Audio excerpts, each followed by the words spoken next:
Hello दोस्तों। आज का जो वीडियो है वो है डिजीज के रिलेटेड। और आज आजकल जो टाइम चल रहा है उसके मुताबिक मुझे लगता है कि यार डिजीज के रिलेटेड क्वेश्चन आने की प्रोबेबिलिटी बहुत ज़्यादा है, तो इसलिए मैंने ये वीडियो बनाया आपके लिए। इसमें मैंने बहुत ही शॉर्ट में आपको सारे के सारे डिजीज आपको मतलब टिप्स पे हो जाएंगे अगर आप इस वीडियो को देखोगे। तो पहला तो है कि आपको जो विटामिन की कमी के कारण जो आपको डिजीज हो सकते हैं वो कौन कौन से हैं। देखो, आयरन की कमी के कारण एनीमिया हो सकता है, आयोडीन की कमी के कारण गोइटर हो सकता है, विटामिन बी थायमीन की कमी के कारण बेरी बेरी हो सकता है, विटामिन सी जिसको हम बोलते हैं स्कॉर्बिक एसिड उसकी कमी के कारण स्कर्वी हो सकता है, विटामिन डी की कमी के कारण रिकेट्स हो सकता है, पोटाशियम की कमी के कारण हाइपोकैलेमिया हो सकता है, विटामिन ए की कमी के कारण, ये इंपॉर्टेंट है। ठीक है, तो इसमें से क्वेश्चन आ सकता है आपको विटामिन ए की कमी के कारण कौन कौन से डिजीज हो सकते हैं। नाइट ब्लाइंडनेस हो सकती है, जीरोफेथेलमिया हो सकता है, डर्मेटोसिस हो सकता है, विटामिन बी 2 राइबोफ्लेविन बोलते हैं हम इसको, इसकी कमी के कारण आपको होता है रिबोफ्लेविनोसिस।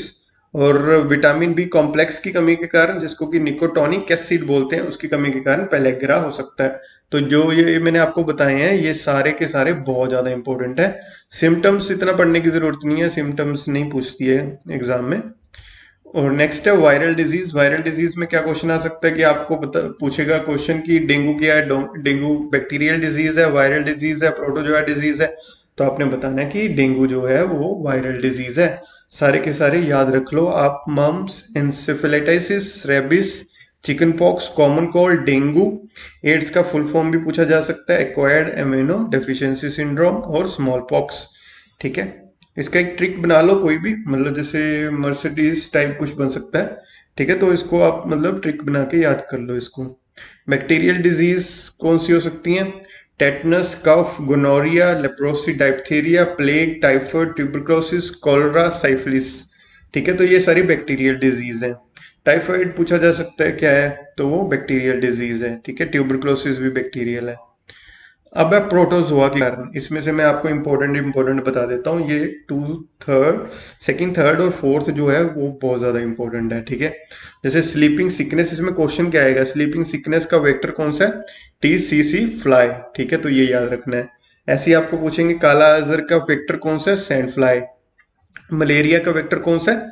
मॉस्किटो फीमेल मच्छर है, एनोफ्लीस मच्छर है। ठीक है, तो ये आपने याद रखना है, बाकी फर्स्ट एंड फिफ्थ इंपॉर्टेंट नहीं है। अब नेक्स्ट है disease caused by fungus. Fungus में देखो आपने क्या याद रखना है, एथलीट्स फुट, रिंगवॉर्म और स्कैबिस, बस ये याद रख लो। ठीक है, यही इंपॉर्टेंट है, यही आपको पूछा जा सकता है कि एथलीट्स फुट और रिंगवॉर्म क्या है, तो वो फंगस डिजीज है। अब ये क्रोमोसोम्स डिजीज। ठीक है, क्रोमोसोम डिजीज में आपको बेसिकली पूछा जाता है जैसे टर्नर सिंड्रोम और क्राइडोचैट सिंड्रोम पूछा जाएगा। और टर्नर सिंड्रोम में बेसिकली आपको ये पूछा जा सकता है 1X क्रोमोसोम जो मिस हो जाता है फीमेल्स में, उसकी कमी के कारण आपको टर्नर सिंड्रोम होता है। ठीक है, तो मतलब फीमेल्स में होता है।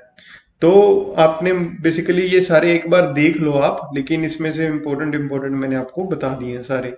ठीक है, तो इसको वीडियो को देखो, अच्छे से पढ़ लो। और मुझे नहीं लगता कि इससे बाहर आपको PPSC क्वेश्चन पुट कर सकती है डिजीज के रिलेटेड। चलो पढ़ो और खुश रहो। Thank you.